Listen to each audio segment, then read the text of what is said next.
বন্ধুরা, এই যে দেখুন, এগুলো হচ্ছে বাইলা মাছ, আমাদের নদীর দেশি বাইলা। এই মাছগুলো আমি সকালে কিনেছি, যেখান থেকে কিনেছি বলার দরকার নেই। আপনারা যারা বাইলা মাছ কিনবেন, আপনারা দেখে শুনে বুঝে তারপর কিনবেন। নিজের হাতে দেখে শক্ত দেখে মাছ কিনবেন। আবার বড় পালাটা কিনবেন না। আমি বড় পালা শক্ত কিনেছি। এই যে দেখুন, এই মাছটা ঠিক আছে, এই মাছটাও ঠিক আছে। এই যে দেখুন, মাছ বরফ ছাড়ার পরে মাছ হয়ে গেছে তুলতুলা। 500 টাকা কেজি কিনছি মাছগুলা, দাম কমে কিনি নাই, ভালো দামে কিনছি। কিন্তু মাছ দেখেন, এই যে মাছ,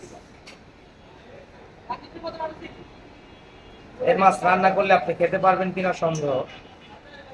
এই যে মাছ, মানে আপনারা তো দেখছেন, ধরে যারা ধরবেন তারা বুঝতে পারবেন এটা কি ধরনের মাছ। শক্ত দেখে কিনেছিলাম, আনার পরে এই অবস্থা। আপনারা যারাই বাইলা মাছ কিনবেন, সকালবেলা বরফ থাকাকালীন কিনবেন না। বরফ ছাড়া, মানে ফ্রিজের হিট দেওয়া এক পদের বাইলা মাছ আছে, সেটাই এটা। আমি সেটা কিনে ধরা খাইছি।